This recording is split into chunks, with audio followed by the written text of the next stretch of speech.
नमस्कार, आपण पाहत आहात विजय न्यूज। वैराग येथे विद्या मंदिरात जैन समाजाच्या वतीने 24 नोव्हेंबर पासून पंचकल्याणक महामहोत्सव आयोजन। वैराग सकल जैन समाजाच्या वतीने 24 ते 28 नोव्हेंबर दरम्यान वैरागमधील विद्या मंदिर संस्थेच्या प्रांगणात श्रीपाद देवाधिदेव भगवान श्री आदिनाथ भगवान पंचकल्याणक प्रतिष्ठा महामहोत्सवाचे आयोजन करण्यात आले आहे।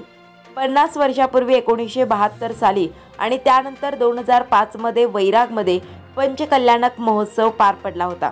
त्यानंतर 17 वर्षानंतर हा महोत्सव होत असल्याने जैन धर्मियांमध्ये आनंदाचे वातावरण आहे। या महोत्सवात लाखो जैन आणि गैर जैन उपस्थित राहत असतात।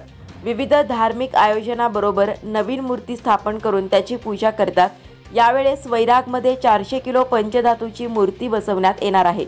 श्रमणाचार्य 108 श्री सुंदर सागरजी महाराजांचे आज्ञानुवर्ती शिष्य आचार्य 108 श्री सुयश सागरजी महाराज यांचे आशीर्वाद लाभले असून श्री 105 आर्थिका शुद्धोहन माताजी, श्री 105 आर्थिका संविता श्री माताजी आणि शुल्लक सुनम्र सागरजी यांच्या सानिध्यात होणार आहे।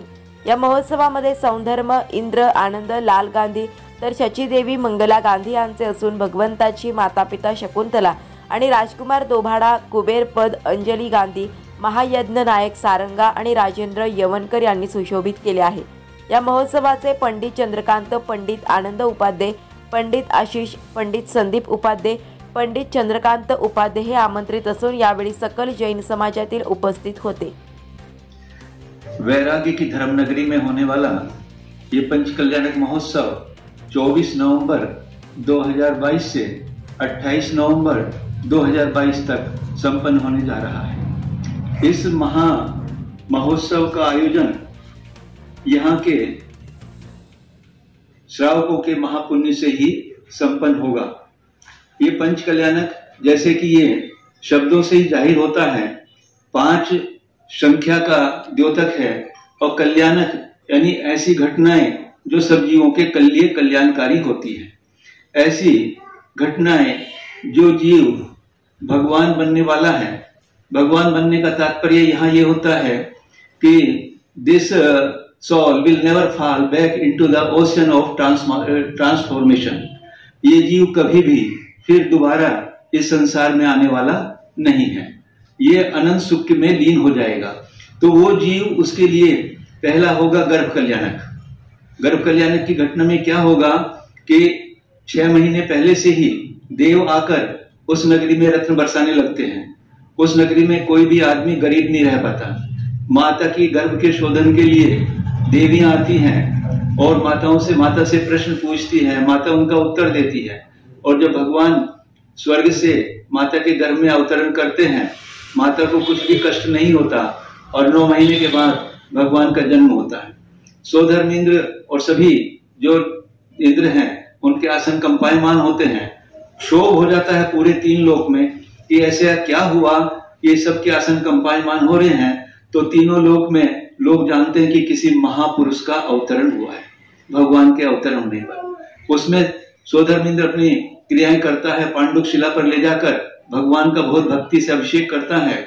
ऐसे बड़े बड़े कलश होते हैं, उसके मन में शंका होती है कि अभी कुछ ही क्षणों का जन्मा हुआ बालक इतने बड़े बड़े कलशों का पानी कैसे सहन करेगा।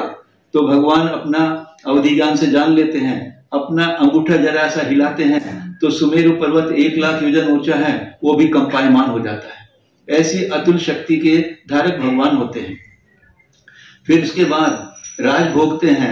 राज भोगने के बाद अपना वैराग्य उनको हो जाता है कि ये संसार, ये शरीर, ये सब तो व्यर्थ हैं, इनसे मेरा कोई तात्पर्य नहीं है, राज भोगना भी मेरा काम नहीं है। वो दीक्षित होकर वन में चले जाते हैं, घोर तपस्या करते हैं और उनको केवल ज्ञान की प्राप्ति हो जाती है। केवल ज्ञान का अर्थ ये होता है कि जितने भी द्रव्य हैं, पर्याय हैं, गुण हैं, प्रत्येक चीज के वो उनको अपने ऐसे सर्वज्ञ होते हैं कि एक समय में ही उनको सब दिखाई देने लगते हैं। कुछ भी आवरण उनके वो ज्ञान के ऊपर नहीं रहता।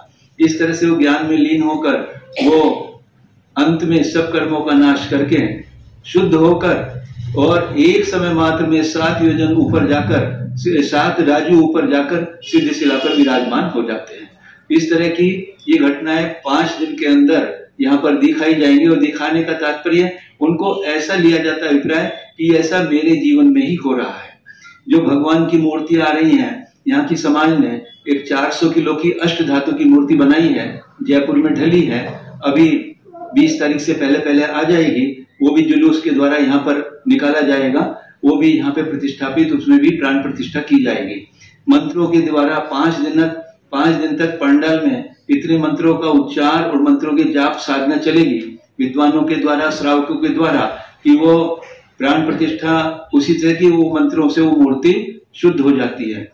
और मूर्ति क्यों स्थापित करते हैं कि मूर्ति जीवों के जो मिथ्या दृष्टि जीव हैं भगवान का दर्शन करके सम्यक की उत्पत्ति कर लेते हैं और एक दिन वो भी मोक्ष को प्राप्त हो जाते हैं। इस तरह भगवान के 5 कल्याणक का आयोजन यहाँ पर किया गया है 24 नवंबर से 28 नवंबर तक। आप सभी लोग उस घटना को देखने जरूर आए, जिससे कम से कम ज्ञान तो हो और आपके पुण्य का भी प्रभाव होगा, आपको पुण्य का अर्जन भी होगा। यदि वास्तव में आपका पुण्य होगा तभी आप मंडप के अंदर आ पाएंगे, ये भी है। और जब अंदर आ जाएंगे मंडप के तो आपके बहुत पुण्य का उपार्जन होगा। सुबह से शाम तक क्रियाएं चलती हैं, रात्रि में राज दरबार, देव दरबार, इंद्र दरबार सब आपको देखने को मिलेगा। हाँ, और ऐसे यहाँ पर पात्रों का चयन किया गया है, हमने लिख के दिया है, वो आपको मिल जाएगा। इस तरह की घटनाएं यहाँ पर आपको दिखाई जाएगी। बोलिए आचार्य गुरुदेव सुंदर सागर जी महाराज की।